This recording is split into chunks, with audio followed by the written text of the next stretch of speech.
Ah, Bago tayo magsimula ay manalangin tayo. Amen.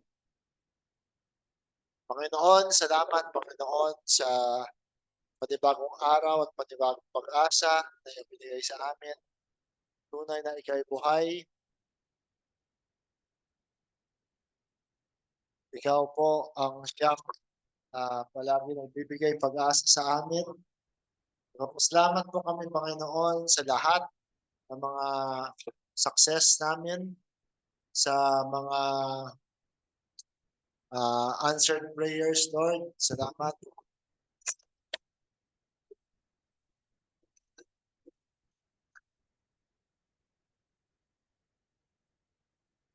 Amen. Ah, Nagpapasalamat po kami, Panginoon, sa answered prayer mo para kay Brother Alden. Salamat, Panginoon, na ang kagalingan niya.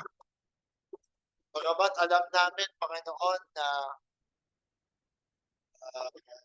siya sa ICU, sa mga gamot, sa mga doktor. Ngunit lahat yan, Panginoon, ay ikaw po, Panginoon, ang siyang daluyan ng mga yan, Panginoon. Lahat po, kapag i-trace back namin lahat ng pagpapala, lahat ng kagalingan, lahat po ito ay galing sa iyo, Panginoon, at galing rin, Panginoon, sa lahat ng mga nanalangin para kay Brother Alden. Salamat, Panginoon, na nakalabas na siya sa ospital. At naniniwala po ako, Panginoon, na tuloy-tuloy ang kanyang recovery and healing, Panginoon. Alam ko, Panginoon, he's just 10 years old.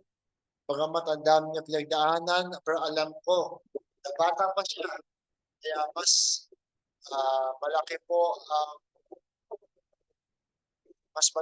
ang kanyang ah, pag-asa, Panginoon, na kagalingan, maka-recover, mas mabilis ang kanyang recovery, mas complete. Parte lang lamang ito, yon Panginoon, ang kanyang pinagdaanan. Parte yon ng kanyang experience, parte yon ng kanyang journey. Sana po ay natuto hindi lamang siya, mga nagmamahal sa kanya, na may mga proseso na kailangan niyang pagdaanan at yan po ay, amen, ingat ka si Sir Jinky.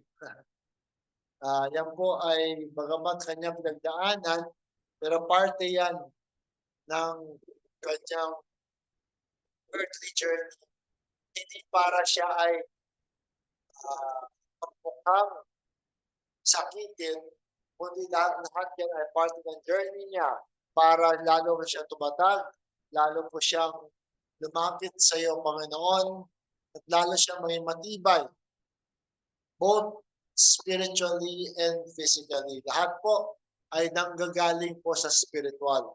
Kapag po nag-build kami ng spiritual foundation, Panginoon, ay hindi po kami matitibag sa physical.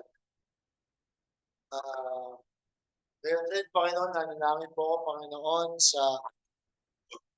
kay Sister Linda, hindi lamang kay Sister Linda, kundi sa lahat ng mga mahal namin sa buhay na senior citizens. Ikaw ang Panginoon siyang mag-touch sa kanila.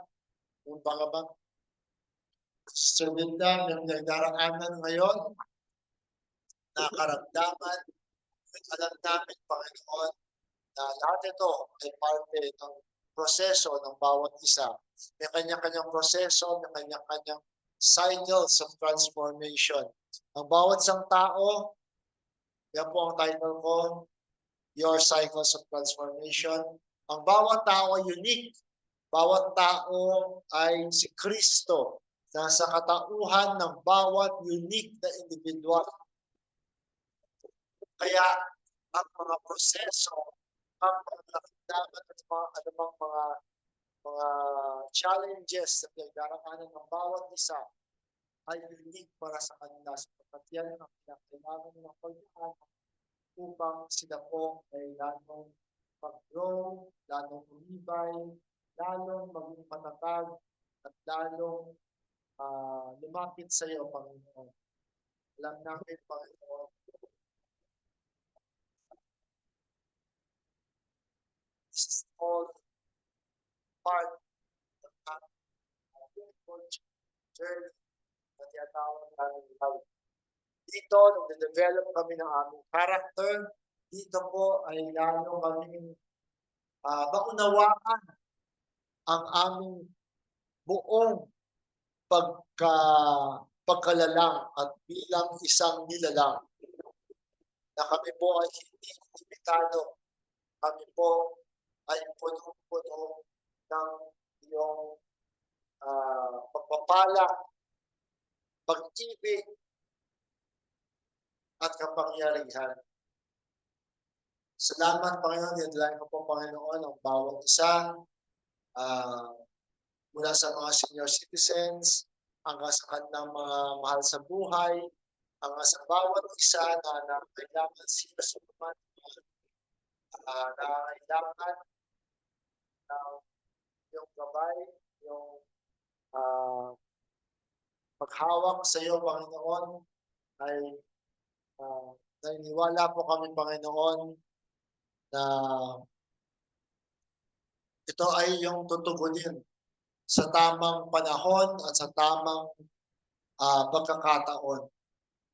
Salamat, Panginoon, na binigyan mo ng inspirasyon ng iyong maliit na lingkod sa araw na ito upang magbukas ng konting kaalaman, konting salubin, konting kaalaman tungkol sa aming personal na mga siglo, mga cycles sa pagdaraanan natin na sa Bible sinulat mo. For the longest time, pinakala ng tao na ito po ay apply lamang sa mga world events sa mundong ibabaw.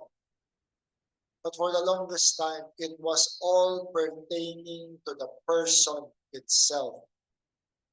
For you are the Spirit, you are the great I am, and you have established us. You have created this beautiful, beautiful creation so that we can come to the understanding of who we really are. We are the I am in a many-membered body. Thank you, Lord. May you guide me as I open up this understanding and revelation.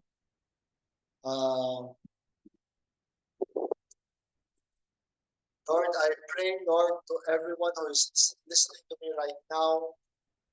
We celebrate with them in their thanksgiving, in their success, in their victories. We pray and we send our love, our energy to each one who needs them. Hindi ko na isa-isahin. Alam ko, Panginoon, ano man yung mga pangailangan, bawat isa. Kita niyo ako ngayon, kung ano man ang pangailangan ng bawat isa, yan po ay sa inyo at inyo alone. Kunin mo ito, sapagat yan po ay ang iyong birthright, ang iyong kasagutan sa lahat ng iyong suliranin na problema, dahil sa iyo na lahat ng posibleng solution, dahil sa iyo na lahat ng potential. Kailangan mo lang i-build sarili mo. Pagdaanan yung mga challenges, yung mga preparations, yung mga trainings, yung pag-aaral, o ano man yung mga kailangan pagdaanan sa buhay. At makukuha mo ang iyong kasagutan, ang iyong kagalingan, ano man yung mga pangailangan mo. Lahat ito ay ginag-pray ko na makukuha natin lahat sa pamagitan ng makapangyarihang kamay, ang makapangyarihang pangalan ni Kristo Jesus. Amen. Pagpapaan ng Panginoon. Amen. Tunay na siya ay buhay sa bawat isa sa atin. Amen.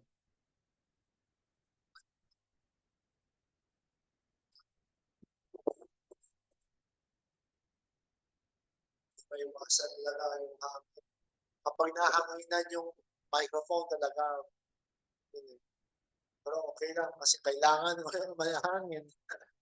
Alam naman walang hangin. Makikita niyo yung pastor niyo, tunaw. Pag walang hangin.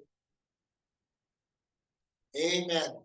So, share ko ang slides.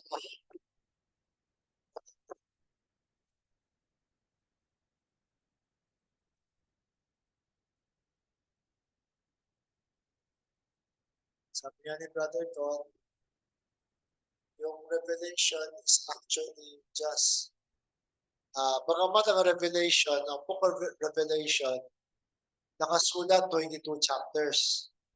Pero actuality, kung titignan mo yung paksa niya, masasuma total mo ng mga 4 chapters ng lahat. At makikita natin na kung paano sinabi ni Kristo na naghahanap kayo ng buhay na walang hanggan sa libro, sa kasulatan. Pero, come unto me, nakasulat, ako ang buhay na salita. Amen? Siya ang fulfillment ng salita. Nasaan si Kristo ngayon? Nandito na si Kristo ulit, di ba? Pumarito na ulit si Kristo in a many-membered body. At ang bawat isa sa atin ang kaganapan ng salita. Ano man yung mga kasulatan ng nakaraan, tayo pong mga buhay na nandito sa presenteng panahon ang kaganapan ng lahat ng sulat na yun. Okay? Pero kailangan mong pangatawanan, kailangan mong pag-aralan, kailangan maunawaan mo. Amen? So, ang title po today is Your Individual Cycles. Okay, so medyo may technical to.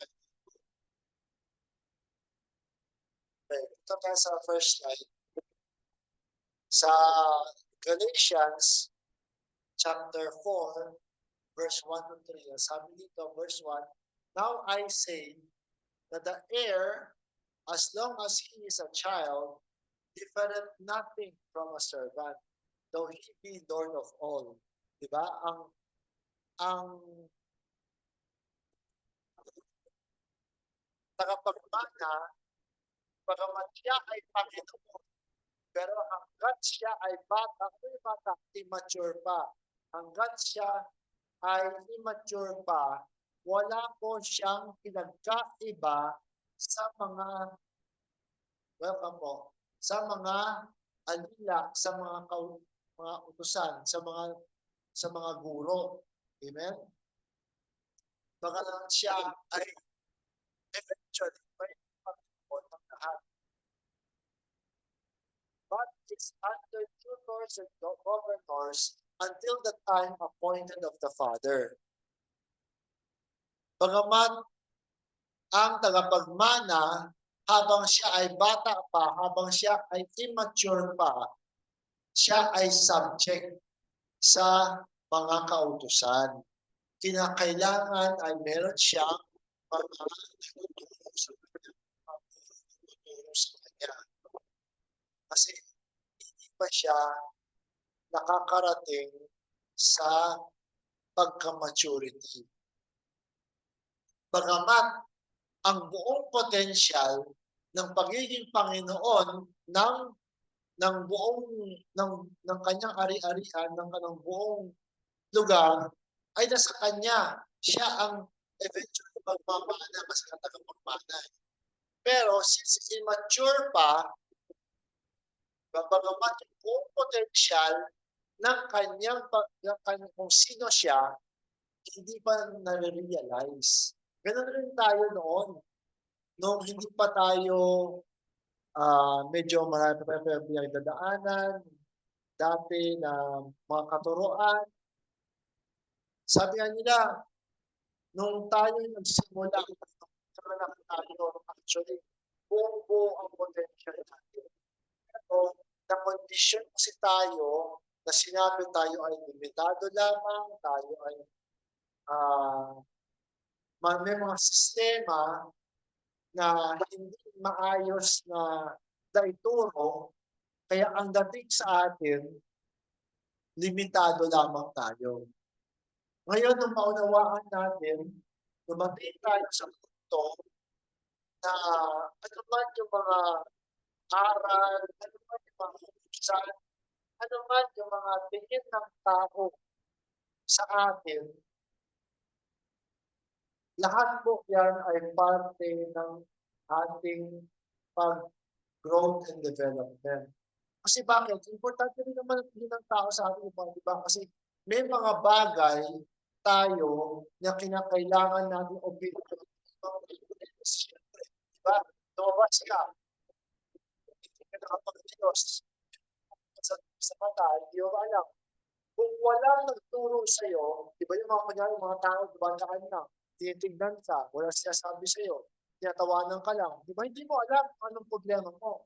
Pero nung kinausap ka ng tao, sabi, pumunta ka pa sa mata, makakapag-ayos ka. Alam mo, conscious ka na hindi pala ako ayos. Di ba? Ganun din sa buhay. May mga pagkakataon na kailangan natin pakinggan ang opinion ng ibang tao. Pero kung tayo ay mature na, di ba?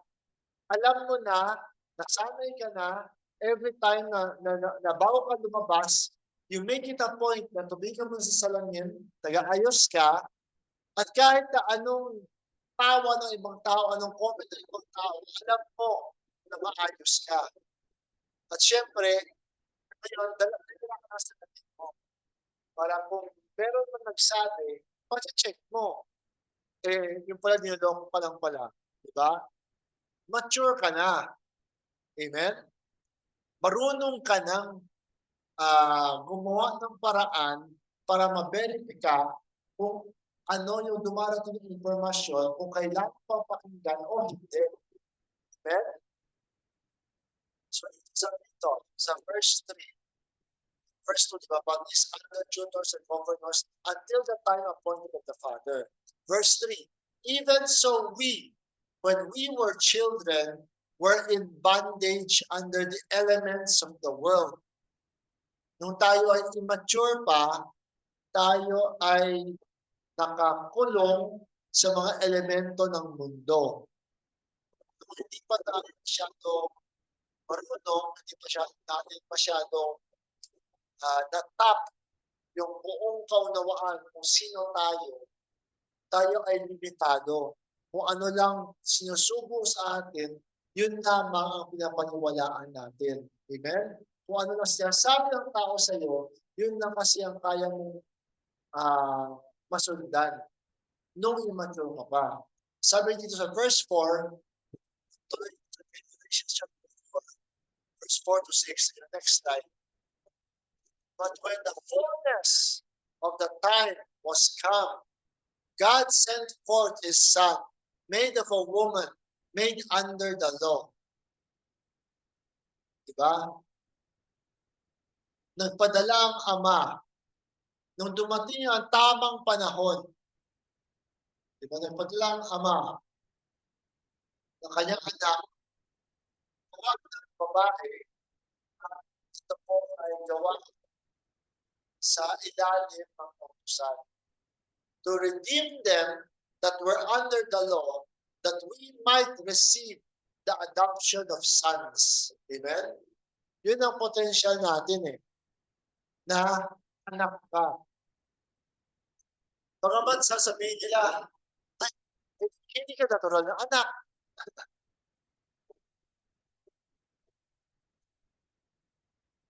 Lahat tayo natural na anak. Sons ay dumating tayo sa yugto ng buhay natin na nakilala natin kung sino talaga tayo. minsan kasi may kailangan na proseso na pagdaanan para malaman mo yung buong potensyal. Verse 6, and because ye are sons, God hath sent forth the Spirit of His Son into your hearts, crying, Abba, Father. Amen? Diba kung kayo na ay mga anak, because ye are sons, God hath sent forth the Spirit of the Son into your hearts. Kapag you're anak, bakit niya kailangan ipadala ang anak sa mga puso ninyo? Para ma-quicken kayo. Para ma-quicken kayo para magising yung diwa natin. Sino ba talaga tayo? Diba, ang Pilipinas, maraming bansa na sumakop sa atin. Nandiyan mga Espanyol, nandiyan yung mga American, nandiyan yung mga Hapon. Kaya parang sa mahabang panahon, yung grabe yung influensya sa atin, na akala natin, yung mga Pilipino, bobo, mahina, mahirap. Ngayon, yung pagkabasa, buong potensya ng bawat Pinoy. Diba, yung bawat Pilipino, buong ang potensya ng Pilipino. Nakakapag-invent tayo ng mga bagay na na-realize na ng buong mundo. Diba? Nakikita ng buong mundo ang potensyal ng bawat Pilipino. Amen? Diba? Mga talento. Diba? Pero din, ay ang Pilipino, ang Pilipinas, yan ay type lang, type ng humanity. Ang buong humanity ay may potential ng Ama. Pero for the longest time, tayo rin mismo ang nagpulong sa ating sarili at sinabi tayo ay tao lamang. Tayo ay superior at kailangan sumamba tayo sa isang superior na Diyos. Nang malaman natin na hindi ganoon ang plano ng may akda, ng may gawa sa atin. Ang paggawa sa atin ay upang tayo lahat ay makanyang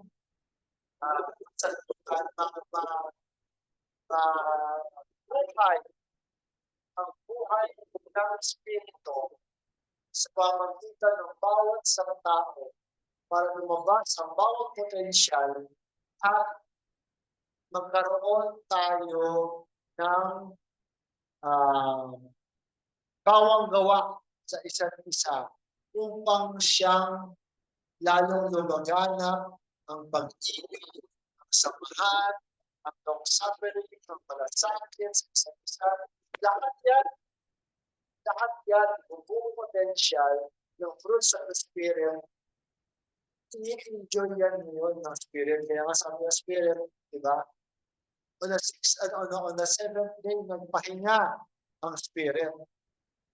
Ito na yung seventh day ngayon. The Spirit is enjoying lahat. Tayo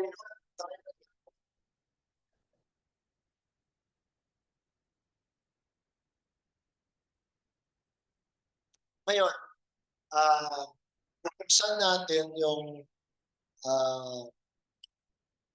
ni-share sa Revelation at ipapakita ko in my own way sa tulong ni Brother Tom na yung potential na makita natin ang ating mga pinagdaraanan sa pamagitan ng nakasulat sa Revelation. So dito, sabi ni Brother Don, these are the cycles of transformation in you. The church age cycles are the processes we go through. Church age cycles. Ano yung church age cycles? Yan yung panahon na halos nagsupil na halos buong-buo ang kadiliman ng church ages. Halos hindi gumalaw ang spirito ng kaunawaan sa panahon yun. Nandoon, uh, tinatakbo, tinatakbo lahat ng klaseng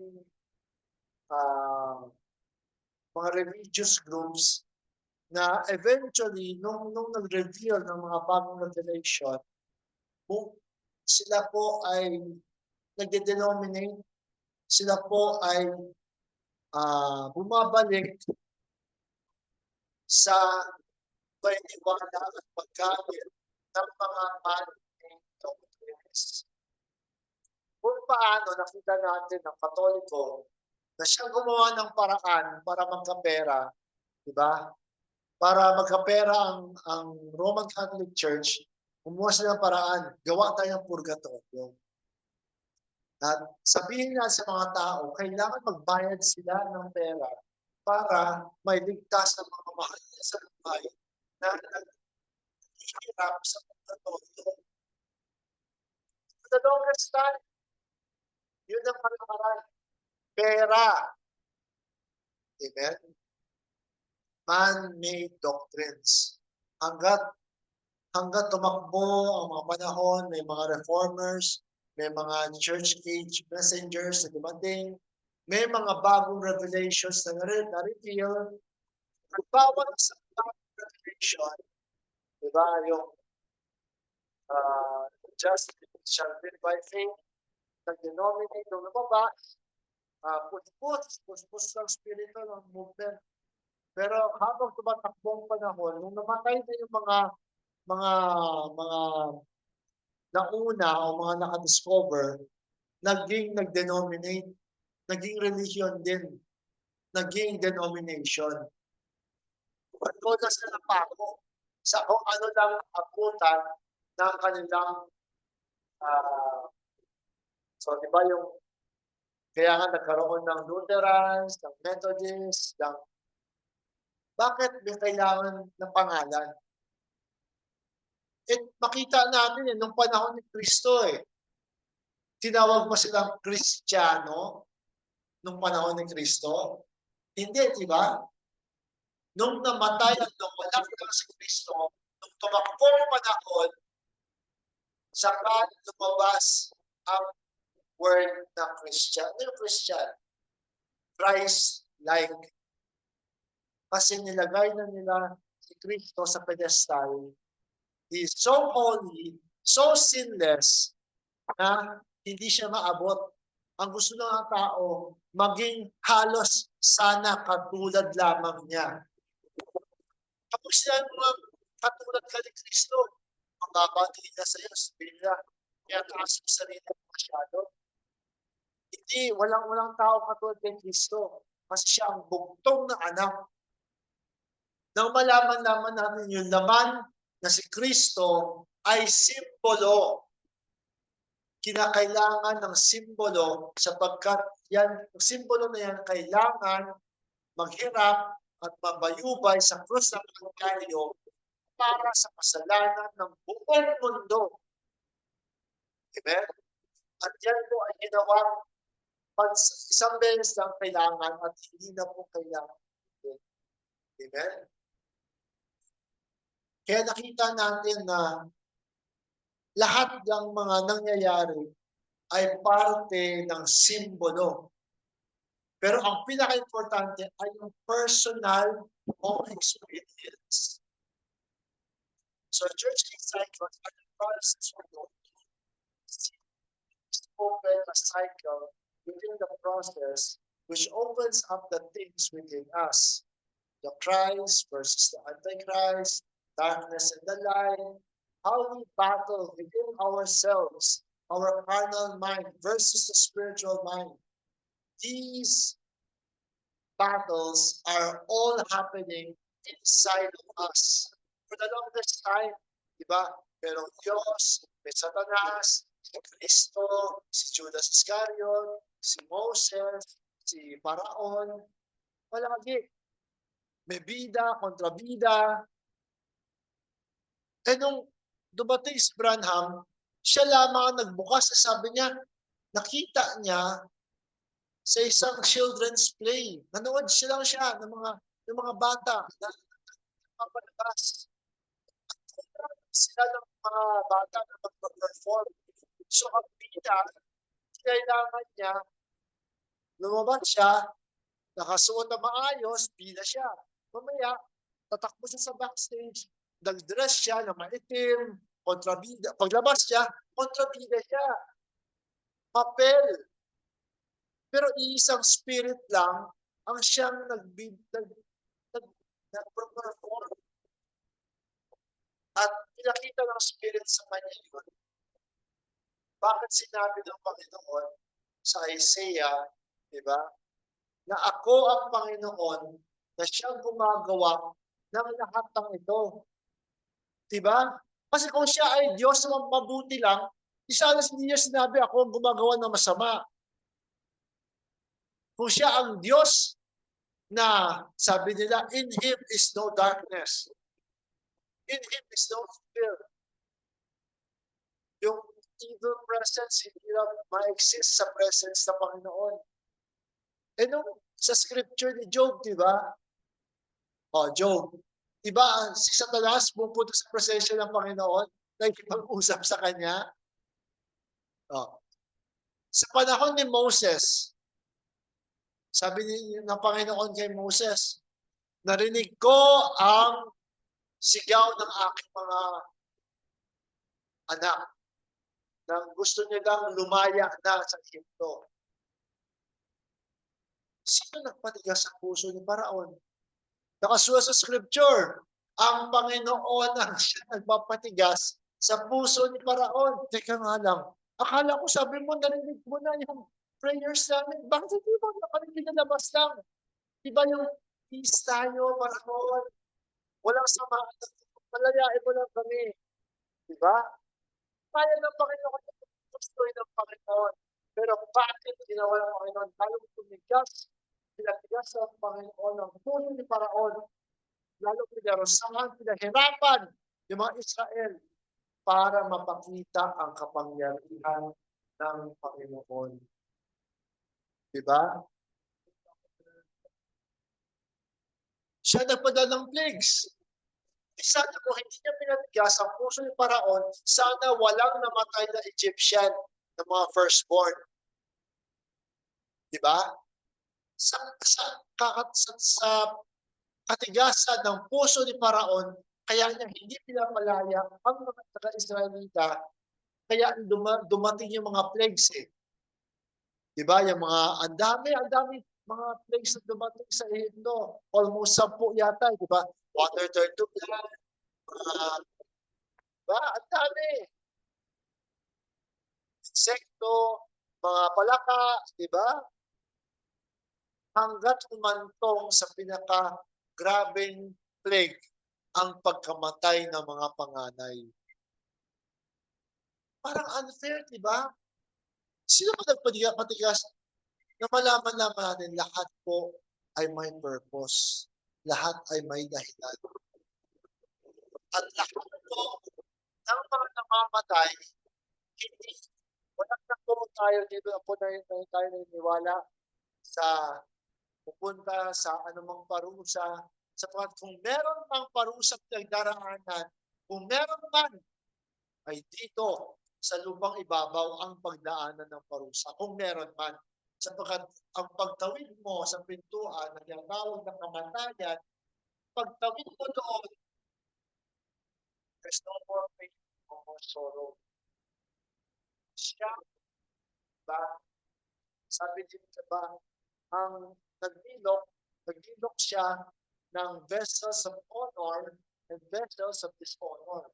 Siya yung gumawa. At paparusahan niya yung ginawa niyang masama. At yun, i-reward niya yung mga ginawa niyang mabuti. Di ang malas pala namin, ginawa mo kami masama. Ang malas pala ni Judas. Hindi po, lahat sila kasama sa malaking play na tinatawag ng buhay. At nung tumawid sila sa pintuan ng kamatayan, dumating yung truth sa kanila kung ano yung mga kanilang ginawa. And after that, pagtawid nila sa pintuan ng tinatawag na kamatayan, lahat sila ay one spirit. Lahat sila ay friends. Parang sa chessboard, sabi nila, di ba? Sa chess, sa taas ng entablado ng chess, nagpapatayan yung itim tsaka puti. Di ba? Pero pag binaligtad mo yung board, kapag niligpit mo na yung mga chess pieces, magkakasama lahat, magkakatabi lahat. Parang ang pangit, no? Parang, alam mo, nung nalaman ko yan, na-shock ako. Hindi ako makapaniwala. Anong klaseng Diyos to na siyang gumawa na mabuti masama? Bakit may suffering? Bakit may tagutog? Bakit? Diba? Bakit? Ang dami ng tinaan hirap. Bakit? Sana, sana lahat masaya, lahat walang katuntungan, lahat kagalakan. Pero diba, sabi ko nga palagi, kung walang kagutuman, diba, hindi mo ma-appreciate yung kagustuhan. Kung wala kang kahirapan, hindi mo ma-appreciate, hindi mo ma-manage ng mabuti ang iyong pinaghirapang pera. Kung wala ito doon nang galing sa kawalan, sa kahirapan. Amen? Lalaki tayong lahat at spoiled. Lahat tayo. Kapag walang dumaan sa kahirapan. Hindi ko sabihin, Pastor, lahat ay may nilagdaan ng kahirapan. Yes. Lahat po. So, akala mo mayaman-mayaman yung born with a silver spoon o golden spoon daw. Sabi na yung swerte naman niya, anak ni ganun, anak ni bilyonaryo, may proseso yung nagdara. Bakit yung mga anak nila, ng mga kanyang na artista, nagpapakamatay?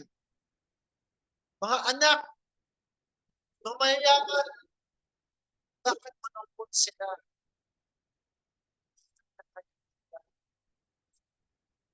Sa huwag mong kainitan, kapag lahat po ay meron. Kasi part yun ng Diyos.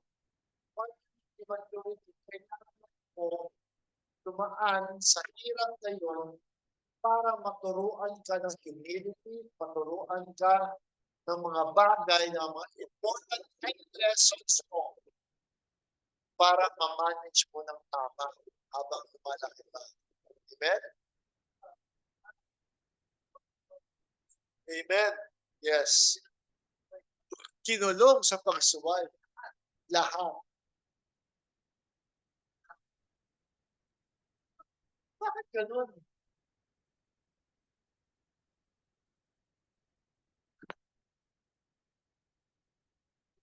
Amen.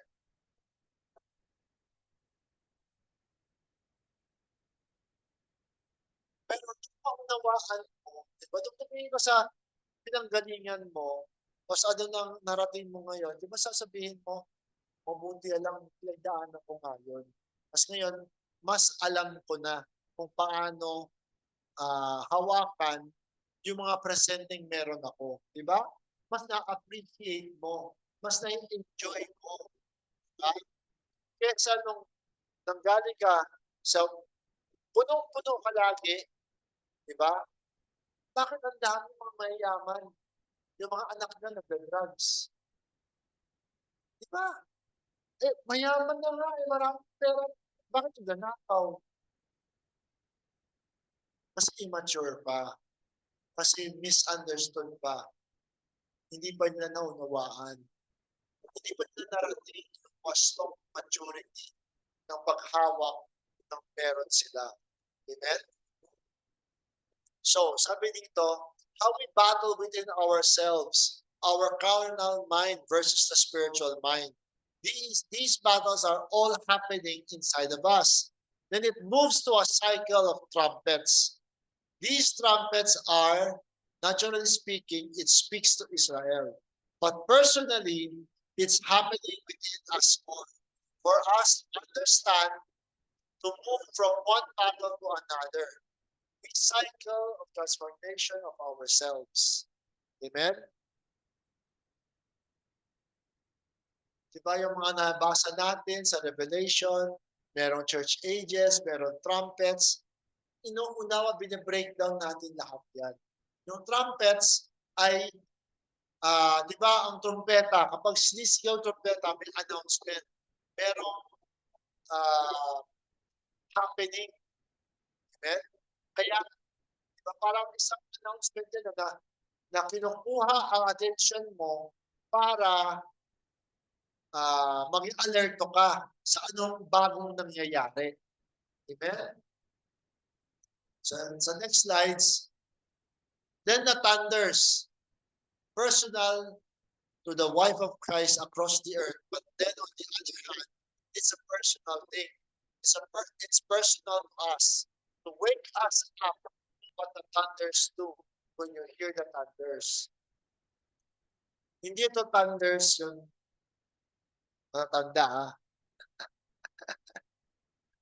Ito po ay thunders kasi ang kulog, kapag kumukulog, di ba, may bagong revelation yon. Kaya nga nakaka-shock nakakabigla. May mga bagong opening ng unawa.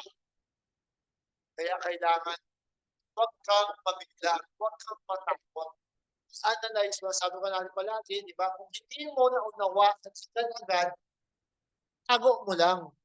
Eventually, mabubuksan yan. Amen, di ba? Sister Jinky, alam ko noon, nahirapan ka sa mga English na mga terms, di ba? Pero ngayon kahit na paano, di ba, medyo naunawaan mo na, di ba? Mas nakukuha mo na kasi lumakan ka sa itong understanding na ito, na i-apply mo sa sarili mong buhay. Doon mo lalo naunawaan ang revelation when you live through it yourself.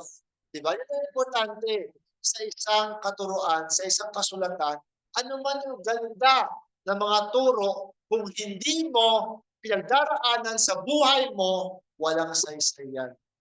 Dadaan ng linggo, dadaan ng buwan, kakalimutan mo na yung mga lesson na yun. Hanggang hindi mo pinagdaraanan sa buhay mo. Amen? So plagues, parang sabihan, ay plagues, ang pangit ng plagues. Mga sumpa to, sumpa. Pero for the purging of humanity, when we can bring ourselves to see that it's not so hard.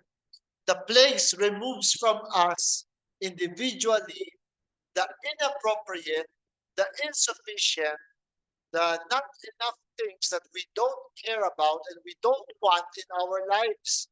May mga bagay sa buhay natin na hindi natin kailangang pagtuunan ng pansin. Katulad yung mga bashers mo, ano man yung mga comment na hindi ka naunawaan, pero comments na ng comment, di ba? Ang daming mga kabataan na lagi nakatutok sa social media na halos doon na lahat ng attention nila. Nung dumating yung mga bashers sa buhay nila, alam mo ano ginagawa ng mga kabataan? Sinusugat na sarili nila, nagpapakamatay yung iba dahil sa sinabi ng ibang tao na hindi siya ganon, hindi siya ganon, hindi siya ganon. Sabi lang yun Imagine mo, nagpakontrol sila sa sinasabi ng tao. Walang ginawa yung tao sa kanya. Sila mismo ginagawa sa sarili nila. Bakit? Kasi immature pa nga, nadadala sila sa mga sabi-sabi ng ibang tao. Kaya ngayon tayo, itong plagues na ito na nangyayari sa buhay natin, kung meron mang plagues na dumarating, kasi tinatanggal sa iyo, sa akin, sa ating lahat, tinatanggal sa atin ang mga bagay na hindi natin kailangan. Mga bagay na hindi importante, hindi siya angkop sa atin, hindi siya po ay isang kakulangan sa atin. Akala natin meron siyang pakinabang, yung mga comment ay mga tao, yung pala hindi pala.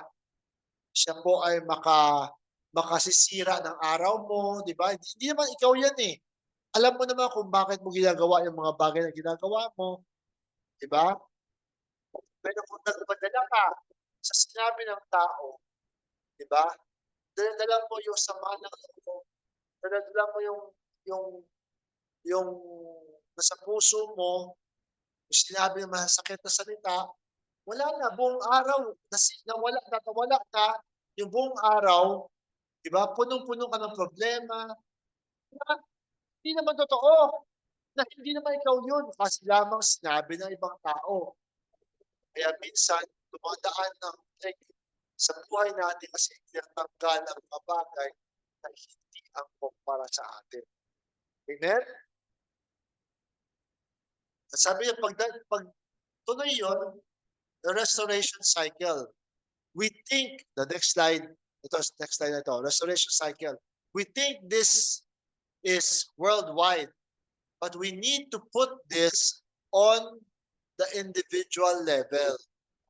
The restoration cycle runs through resurrection, change of body, rapture, wedding supper, millennial reign, white throne judgment, new heaven and new earth. Uy, Pastor, ang lalalim ng mga yan. Grabe. Diba dati, ang dami natin nakasulat, may chart pa tayo, may kailan mangyayari to, kailan mangyayari to. For the longest time, susuot natin, diba, sa whiteboard. Yung pa makita natin na it's so linear, it's so flat, which life is not two-dimensional, life is three-dimensional. So, ni-breakdown niya yung mga pinangalan niya, resurrection, change of body, rapture, wedding supper, millennial reign, white throne judgment, new heaven, new earth. I-apply natin to sa ating personal. As a person, isang tao. Diba? Sabihin nila, hindi, nangyayari na sa mundo. Bakit? Saan na ba nanggaling ang tao? Hindi ba sa lupa? Hindi ba sa mundo? Kung ano nangyayari sa mundo, apektado ang bawat isang tao. Ngayon, kung palagi na lang tayong papadala sa mga nangyayari sa paligid natin, di ba? Mahahagip tayo sa anumang kagustuhan ng ibang tao na kahit na hindi para sa atin. Kaya kailangan maging conscious tayo sa ating restoration cycle. So ano yung una sinabi niya? Resurrection.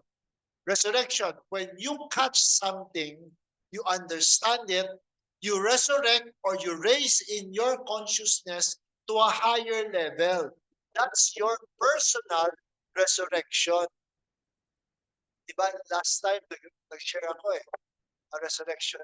We are in the resurrection time. Diba? When you catch something, meron tayong mga bagong revelation, may tayong mga bagong katuruan, diba?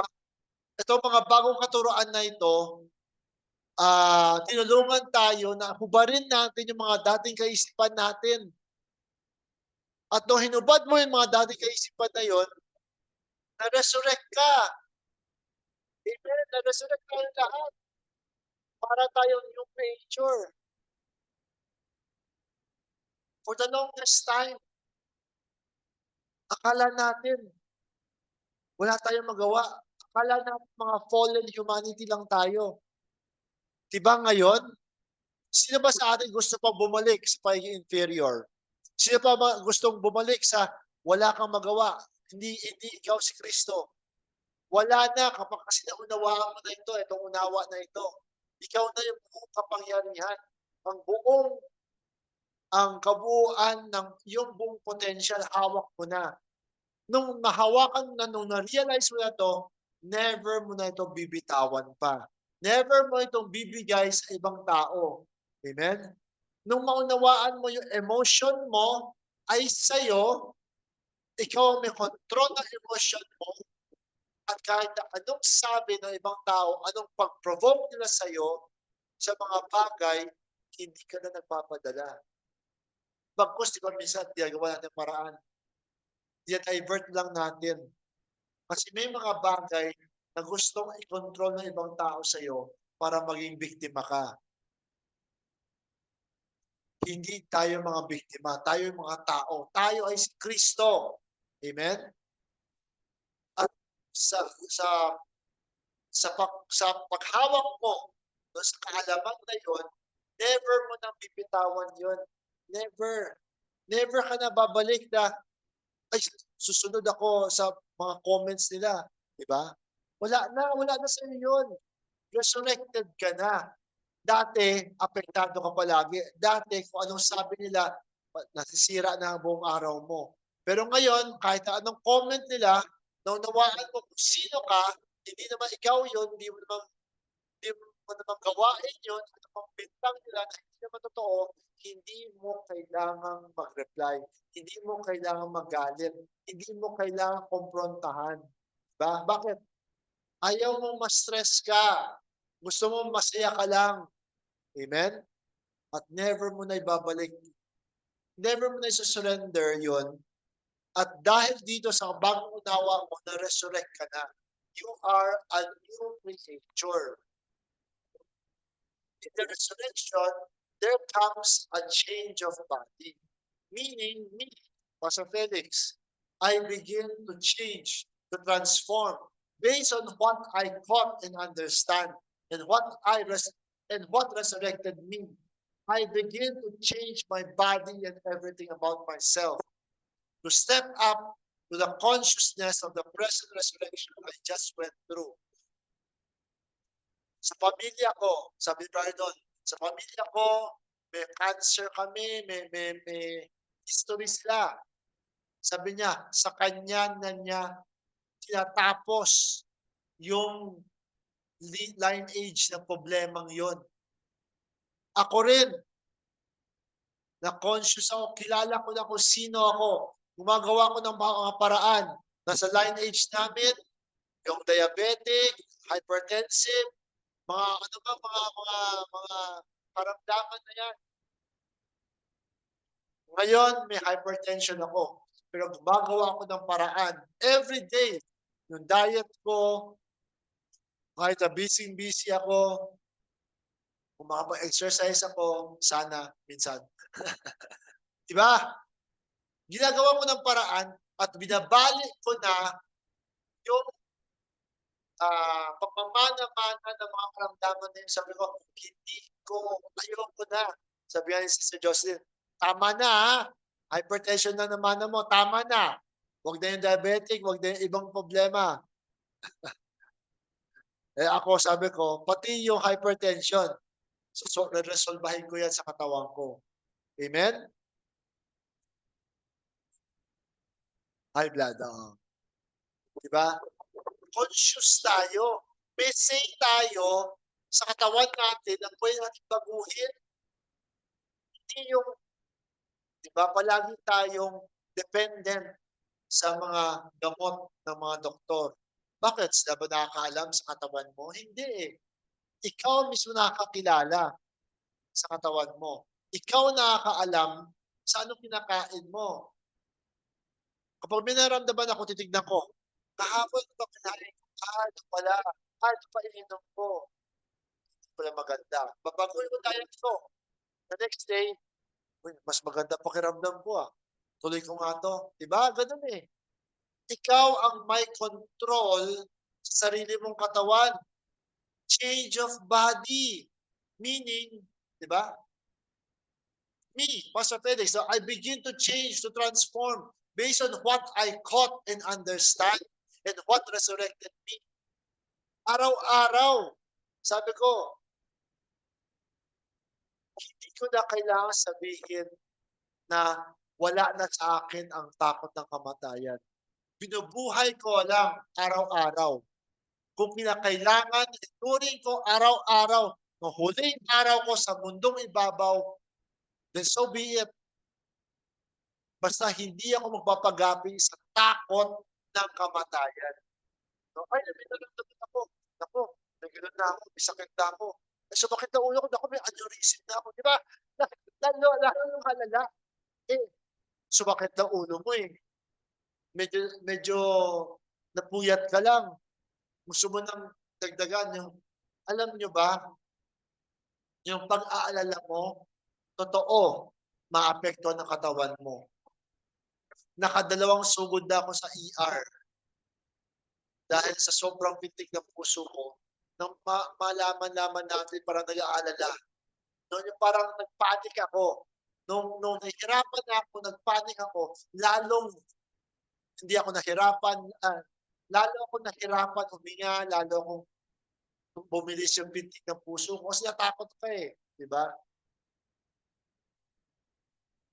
So, ikaw ang mamumuno sa iyong sarili base sa narinig mo, kung paano mo ina-apply sa buhay mo. Amen? Then, there's the rapture. Just meaning that you rise to a meeting in the air. That's what Paul called it. And many talk about it. Air being the highest form of consciousness, or rapture raises you up to a higher level of consciousness. And not just the body, but the spirit. Hindi tayo rapture na tatago sa pader, nalilipad, na travel like a thought, kundi we raise us ourselves to a higher level of consciousness. Mas conscious ka, di ba? Alerto ka. Parang alam mo yung higher level of consciousness. Kapag meron kang higher level of consciousness, experience ko lang to meron tayong aura, meron tayong peace na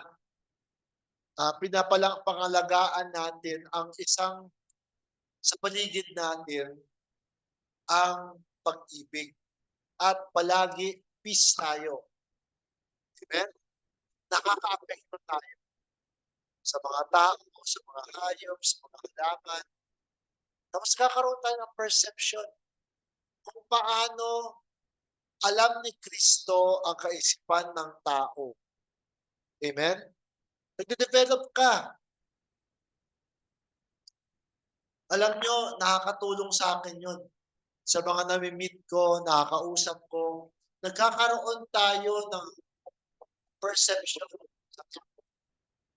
Para ano? Para maglamang? Hindi. May perception ako na alam ko kung ano yung isip ng tao ito para matulayan ko ng unawa sa present moment ng understanding na ito. Amen? Hindi para ako'y manglamang, para ako'y manloko. Alam ko yung mga manloloko, bakit kinakausap ka? Bakit gustong-gusto nila sa kanila ka lang nakatingin, naka-attention? Meron silang ginagawa. May gimmick yan. Kaya ka na-hypnotize. Kaya ka na manobra sa mga salita nila. Kasi lang gusto nila, lahat ng taong gustong manloko sa iyo, gustong gamitin ka, gustong nakawang ka, gusto nila na nakafocus ka sa attention sa kanila at gusto nila matakot ka palagi sa kanila. Takot na takot ka palagi. Bakit? Kasi ang isang tao na takot, hindi lalaban. Bibigay lang kung anong gusto nilang kunin sa'yo. Never ka. Amen? When you exist on a higher level of frequency, conscious ka. Diba? Alerto ka kahit na paano. Amen? Alerto ka in the sense that you are at peace with yourself. At kung meron man na hindi magandang mangyari, diba? Mahal mo sarili mo eh. Just move forward kung meron man. Amen? Kasi, diba, makatulog ka, nagsisisi ka, diba? Noon, ganun tayo kasi, naku, nawala naman cellphone ko, diba? Ang mahal-mahal ng cellphone yun. Kung ilang buwan ko pinaghirapan yun, magkano nabili ko yun, diba? Wala. Ano, mababawi mo ba yung cellphone mo sa kakaiyak mo, sa kakamaktol mo, sa kaka-stress mo? Sa kaka-stress mo, tuloy, sumakit na yung puso mo sa wala, di ba? Hindi mo naman mababalik yun eh. So, on a higher level of frequency, just acceptance. At least, charge this to experience. Matuto tayo sa experience na ito. And we move forward. Amen? Yan, di ba? Part yan ng higher level of consciousness. Amen? Kasi rapture, actually, may definitions ang dictionary. Rapture is yung kagalakan mo na natuto ka ng bagong bagay. Maaring gano'n din ang rapture, na masayang-masaya ka, galak na galak ka kasi meron kang natutunang bagong bagay. 'Di ba? Sa sobrang saya mo, na-rapture ka. Hindi rapture ng paglipad. Rapture, 'di ba? Sobrang saya mo. Gano'n 'yon. Amen? Yes, amen. Higher level of understanding. So, what you eat on, tuloy natin sa next slide. The wedding supper. With the wedding supper, there also comes tribulation period. You eat the whole book and it was sweet in the mouth but bitter in the belly. There comes forth a rupture and a tribulation period. Tribulation period is just trying to sort out what it is you don't need in your life. And that's a tribulation period. A time when you are purging the old things that are not needed, old traditions, dogmas, issues, all these things are being purged out of your life. Diba?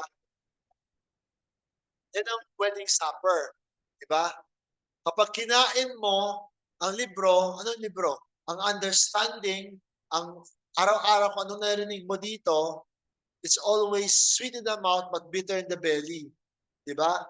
May mga pag-apply natin, nung naunawaan na natin, di ba, hindi agad-agad na parang kaya mong tunukin eh. Di ba? May mga bagay na mga bagong salita ba, na hindi mo agad-agad kayang tunukin. Pero, nung dumaan ang panahon, di ba ngayon, kaya mo ng i-enjoy yung dati na parang mga bagay na hindi mo kayang lunukin. Na dati sinabi natin, no one is lost.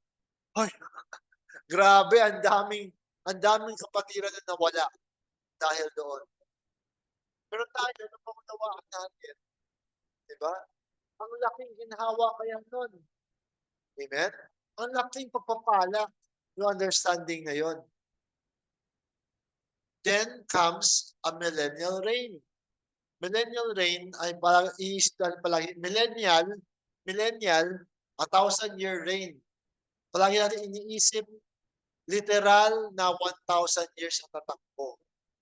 Eh nung malaman naman natin, ano ba isang araw sa Panginoon? Yun pala yun. Then comes a millennial reign. You done that. You resurrected. You changed your body. You raptured. You ate the book. You participated in the meeting in the air. Raising your consciousness, you eat on the things you caught and understand. You enjoyed it. Then comes a rapture and rest. Yes, this is good. I enjoy this. It is everything that I expected him to be. Amen? Millennial reign is what? Ano yung millennium? 1,000 year of peace. Rest. So, nung dumaan ka na sa mga sinabi ko kanina, di ba, may mga tayong binitawan, mga bagay na hindi importante, pero tanggap natin, enjoy na natin. Ito, ngayon, enjoy natin yung ano meron natin ngayon. Rest tayo. Amen? We are in our millennial reign. Nang maunawaan natin, sabi nila, nasaan ba kaharian ng Diyos? Di ba, akala nila, nasa langit. Nasa langit. E nung umakyat yung astronaut, wala naman doon. Tinignan mo sa langit, wala naman. Wala namang kaharian, wala namang mga mansyon. Di ba sabi ni Kristo, marami tayong mansyon? Nang maunawaan natin dito pala, sa puso natin. Ang kaharian, di ba, ang buong kaharian ng Diyos na nandito. At ikaw ang hari ng iyong kaharian. Ikaw ang namumuno. Ikaw ang may say sa mangyari sa iyong kaharian sapagkat ikaw responsible. Ikaw ang control tower. Yes. Amen. Diba dati, wala tayong control? Dati, sunsunuran lang tayo. Dati, lagi tayo nakikiusap sa panalangin, Lord, heal me, please. Now, I know, ako ang Panginoon. Ako ang gumagawa ng paraan. Amen?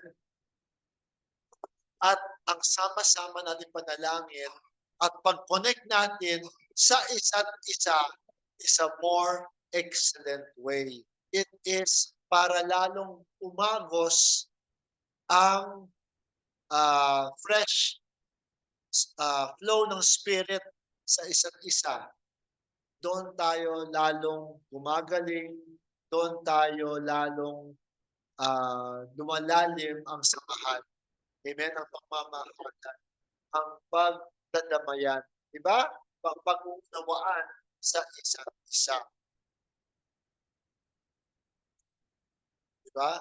When you come to a point in your life that you accept everything that's happening to you and you enjoy it and you rest in it, you are already in your millennial reign.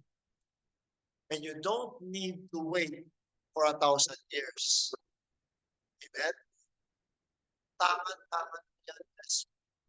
Dahil sa pagtawid mo sa pintuan na tinatawag natin kamatayan, gain pa nga yun eh. To live is Christ, and to die is gain.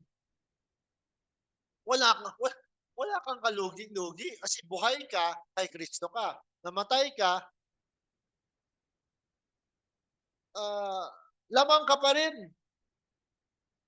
Sabi ni Kristo, it's a win-win situation. Pero tayo, di ba, parang nakafocus tayo sa hirap. Nakafocus tayo sa mga sufferings. Nakafocus tayo, wag. Parang perspective mo nga, di ba, ang isang baso, kalahati lang may laman. At ang gusto mong tigpansin sa kanya, yung kalahating may laman o yung kalahating walang laman. Ang negatibong tao sabihin niya, ay, tubig na po, kalahating walang laman, naubos na, nasayang, nawala na. O yun ang negative. Sa positive, nag-glass half full. Nakafocus ka sa meron ka. Ini-enjoy mo. I-enjoy natin yung half full na yun. Diba? But it's just isang basong tubig lang yun, pero iba ang perspective mo. Depende sa pagtingin mo sa kanya. Focus ka ba sa negatibo? O focus ka sa positibo? Yun lang yun. Sabi nga ni Brother Don sa kuryente ba, meron bang mabuting kuryente at masamang kuryente? Kapag pumunta ka sa electric company, sabi mo, gusto ko mabuti kuryente lamang. Ayoko ng masamang kuryente. Meron ba nun? Kaya ang Holy Spirit is neutral daw. Kung anong ina-attract mo, anong pinatatakutan mo, siyang lalong lalapit sa'yo. Pansin yung mga aso. Ito maganda example. Aso. Pakita ka ng takot sa kanila, lalo sila tumatapang. Tumakbo ka, hahabulin ka. Subukan mo at peace, at rest ka. Kahit na tahol sa tahol, lapitan mo, atras sa aso. Mindset. At rest ka, at peace ka. You do the choosing. Focus tayo sa mga bagay na makapagbibigay sa atin ng rest and peace. Everything will follow. Everything.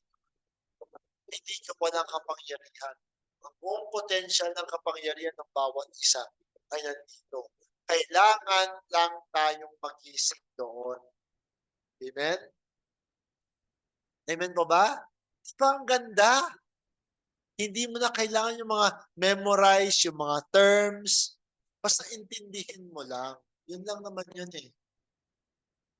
Okay. So itong last slide ko na to. Last slide. So, then there comes a white throne judgment. Ayan, ito na. White throne judgment. Ang paghukom. iniisip ng tao, darating lahat ng mga masamang tao nandoon sa hukom at tayo, yung mga bride of Christ, tayo ang judge sa kanila. Tayo ang magtatapon sa kanila sa dagat-dagating apoy.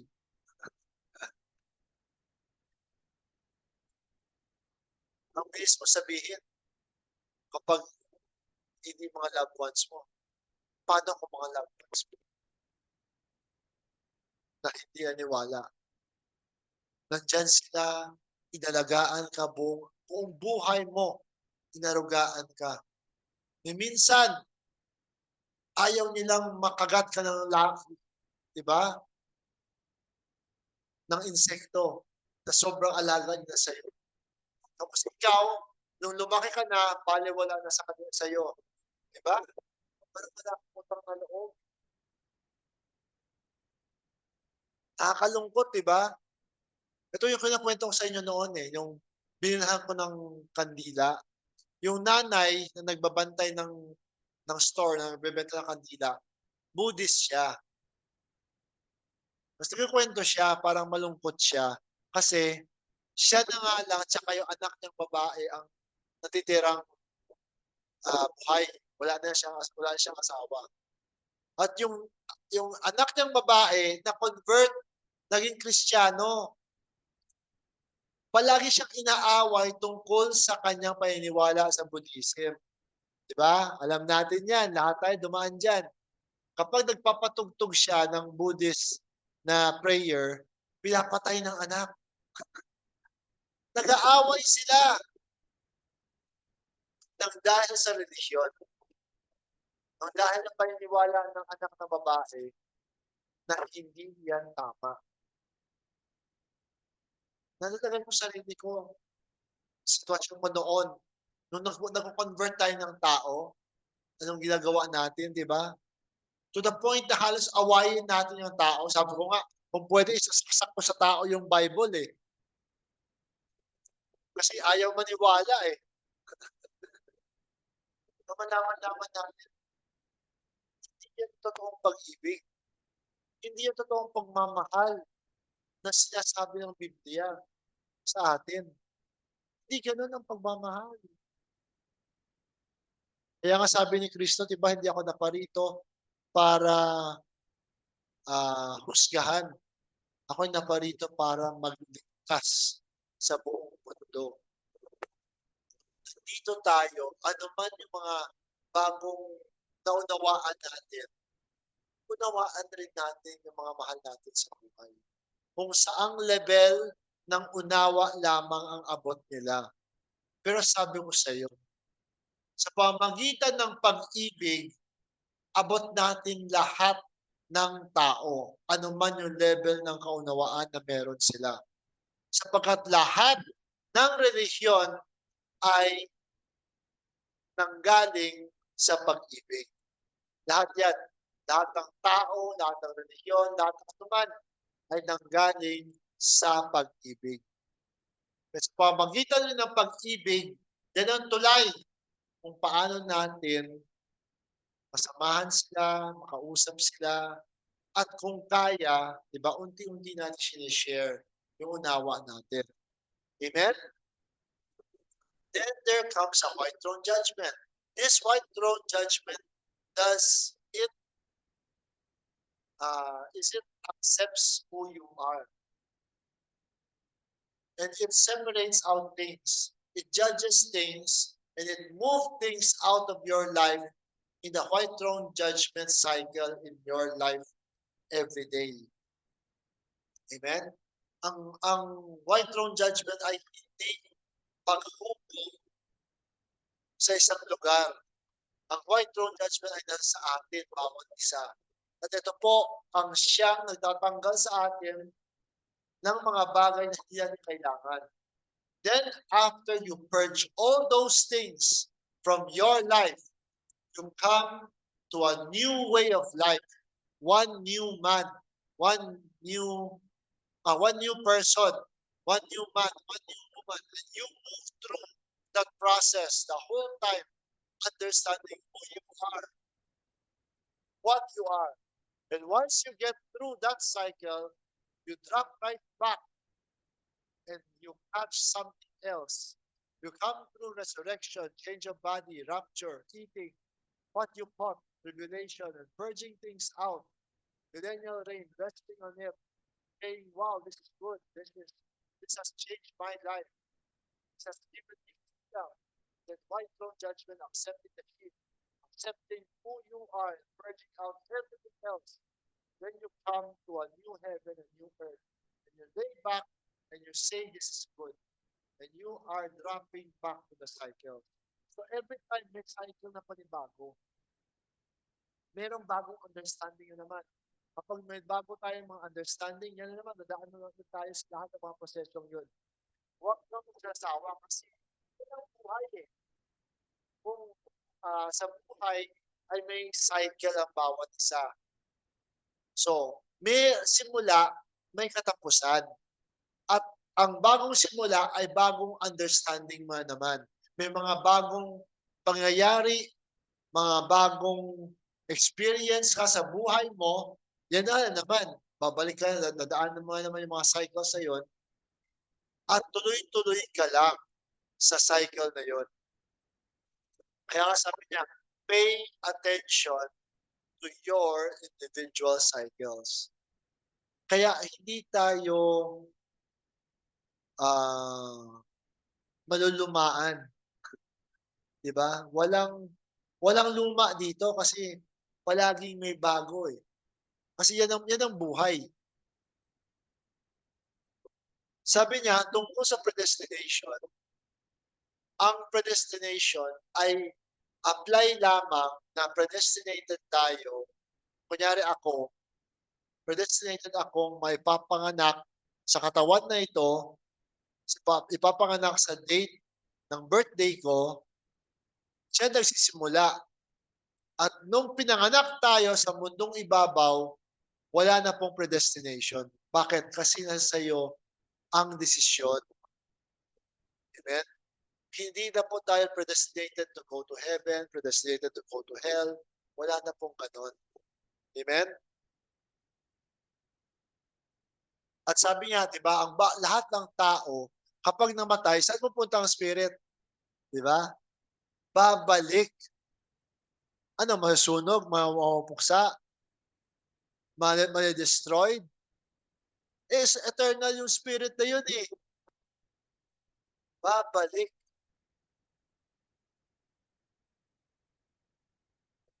Pero babalik ang spirit na yun, kailanman ay hindi siya babalik nang walang experience. Nanggaling tayo dito eh. Amen? Tangan-tangan niya lahat ng experience ng character na yun. Amen? Then after that, tuloy-tuloy pa rin ng journey. Amen? May panibagong mangyayari pa after tayo mamatay. First, huwag niyo ako tanungin mga detalye kasi hindi ko pa alam. Malaman natin pagdating natin doon. Kaya huwag kayo magmamadali. Yung iba kasi nagtatanong, anong detalye? Kapag pagkatapos, di ba? Sabi ni Brandon, makikita natin pagdating natin doon kasi hindi pa ako namamatay. Amen? So, minsan, focus lang tayo.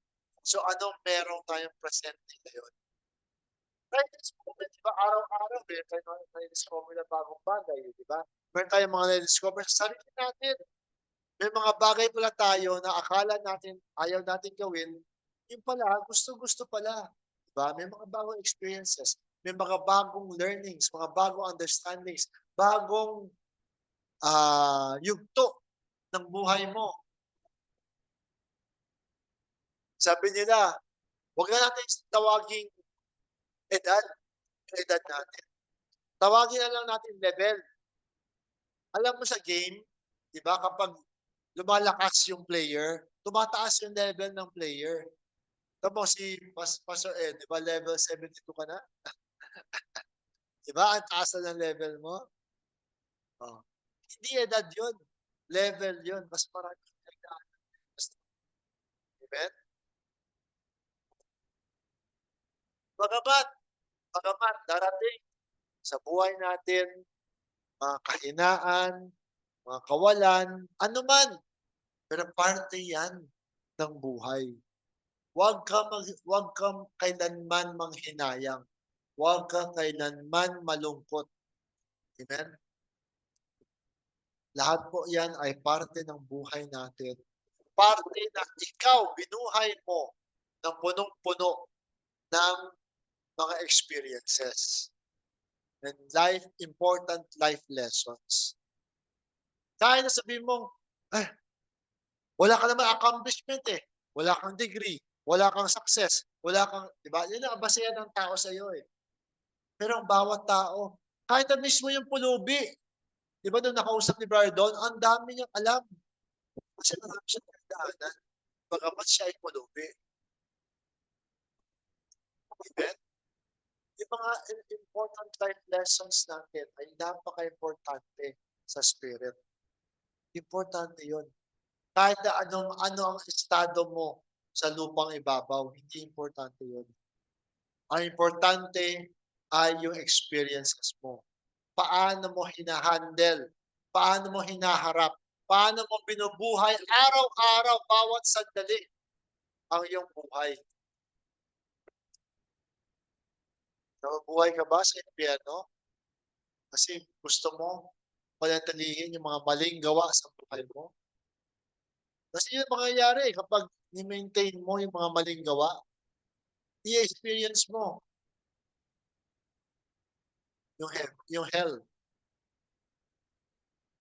Sabi Brandon, gusto ko heaven palagi. Kahit na mahirap, kahit na yung mga desisyon na mahirap, kahit na walang-wala, kahit na, di ba? Sabi ni Brandon, kaya kong kaya kung nagpatuloy lamang siya sa korporasyon, hindi siya nagpuro.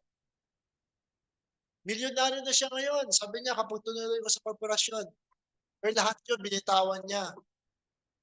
Sabihin mo, yan, ako, tuloy, hirap ka. Tuloy na mo, isa ka lang. Sorry, Brandon. Akala mo na mag-isa, pero online, thousands and hundreds of thousands na nakikinig sa akin sa mensahe ko. Amen? Okay lang.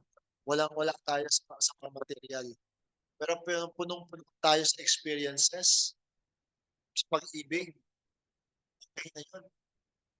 Busog na busog ka na. Bilyonaryo ka na. Amen? Baka Panginoon, diba? Napakaganda.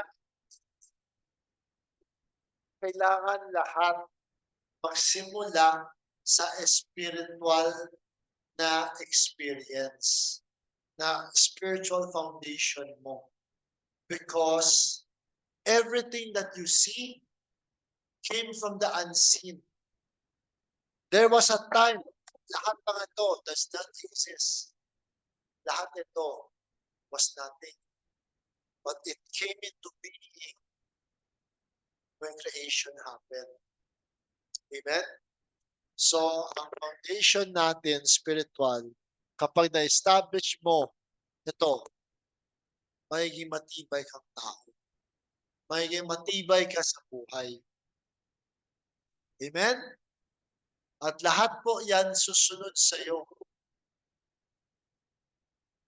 Kung meron kang mga pangailangan, meron kang ano man yung pangailangan mo, establish mo lang, hintayin mo lang yung tamang oras. May tamang oras lahat. Amen? May tamang oras sa lahat. Minsan lang kasi parang impatient tayo. Immature pa kasi tayo. So, lesson learned. Tayo po ay tuloy lamang sa mga bagay na kinakailangan natin pagdaanan. Ito man ay mula sa church ages hanggang sa white throne judgment, ano man yung mga yon, basta maunawaan mo kung ano ang pinakabuod ng term na yon, yun lang importante, yung pinakabuod, na may apply mo sa buhay mo, everything is possible. Amen? Amen. Panginoon, salamat. Meron kayong gustong i-share? Pastor.